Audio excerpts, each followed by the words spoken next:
Raise your hand if you're married. None of you are married. Raise your hand if you would like to be married to your baby's father. One. The rest of you who don't plan to get married, why don't you plan to get married? I'd like to know that. You already have your child to think about, and then a whole family to care for. You know, it's a lot of responsibility. And then you don't want the commitments. I wouldn't want no man holding me down because I think I can make it as a single parent. But don't you think you might need help in raising that baby from a man? Not really. I didn't have a father. My father wasn't in the home, so, you know, it really, male figures are not substantially important in the family.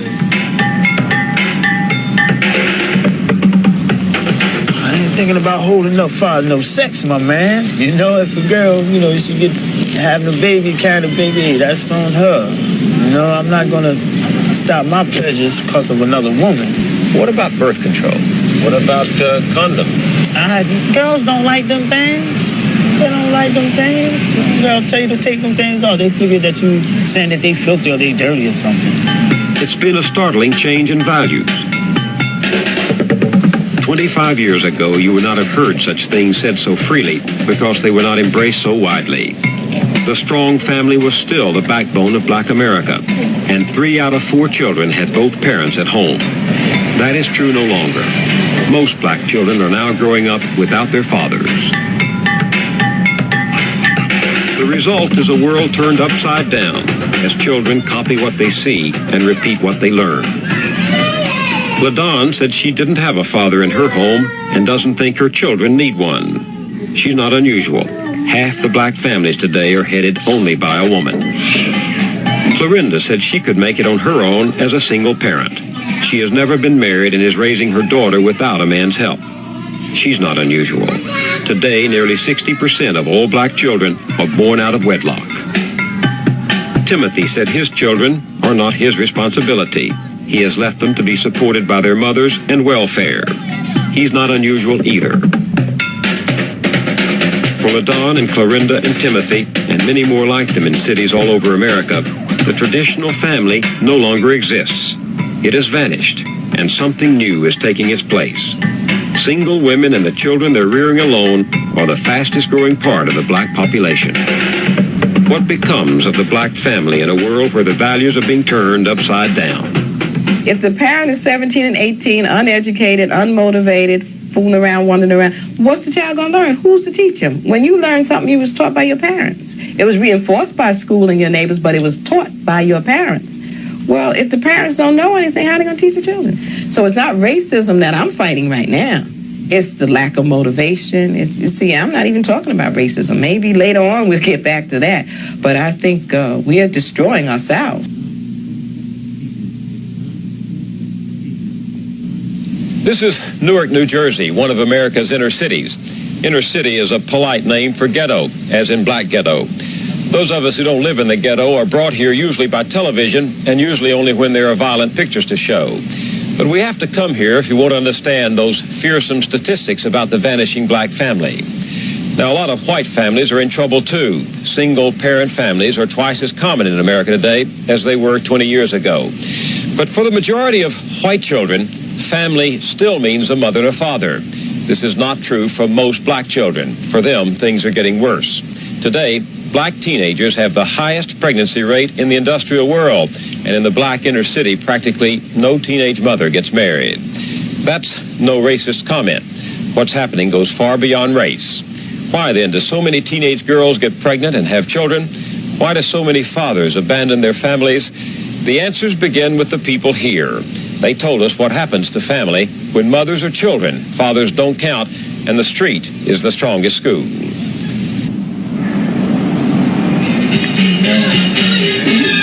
Good morning. Chuck over here, Bob Slade, standing by. We are going to check with you on Okay. Okay, Mama. It is the beginning of another school day in Newark, New Jersey. Another day of class for Clorinda Henderson. She is 17 and had hoped to graduate from high school next year. but that was before the birth of her baby.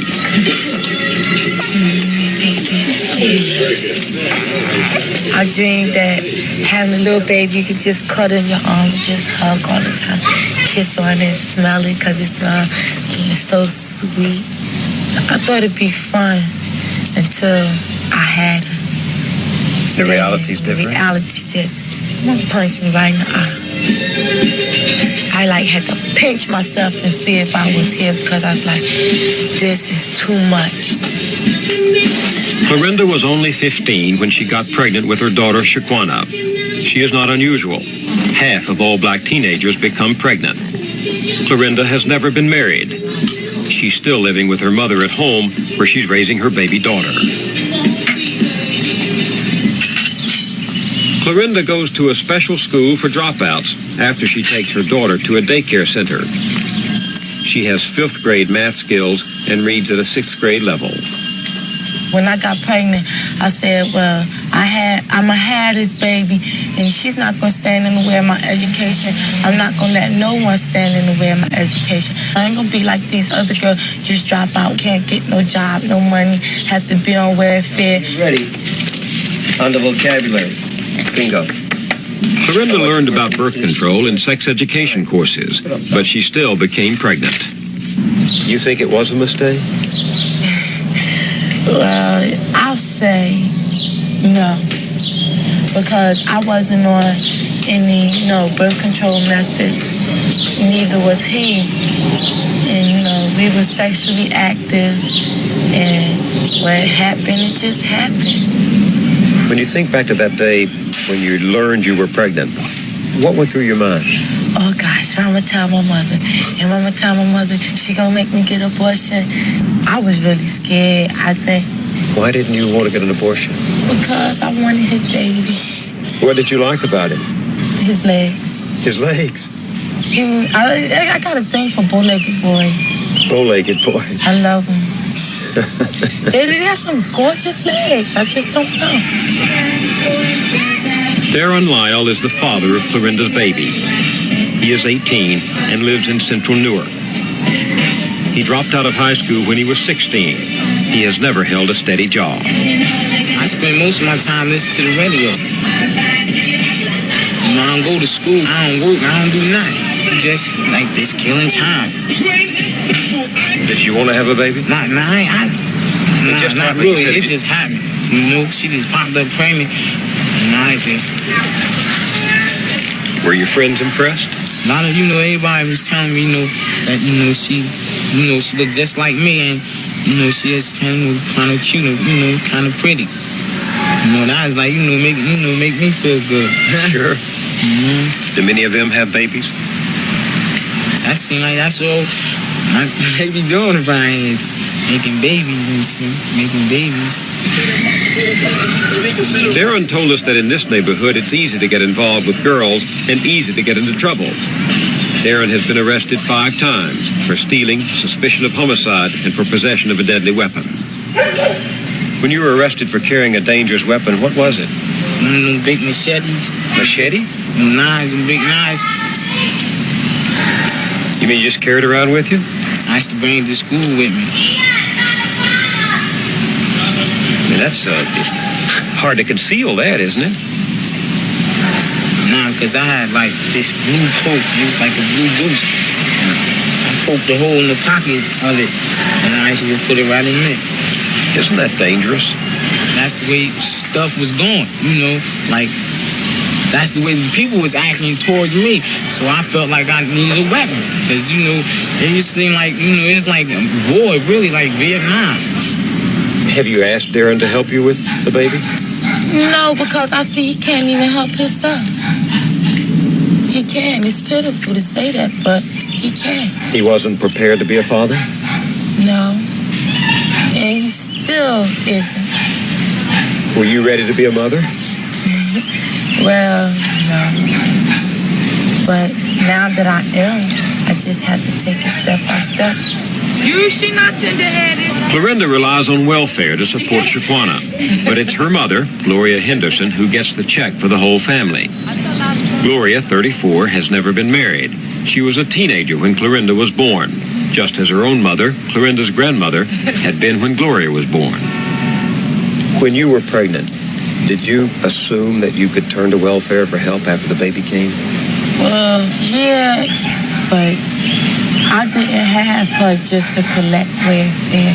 I had her because I felt that it would have been a part of me.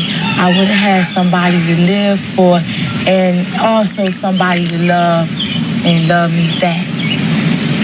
Is your daughter the first person you've ever loved? I really, really love my daughter. 2 months after the birth of their baby, Clorinda was pregnant again by Darren. This time she had an abortion. She didn't think she could handle 2 little children while still a teenager herself. Your grandmother was a single woman with a child. Your mother, a single woman with a child. Now you. Why is that happening?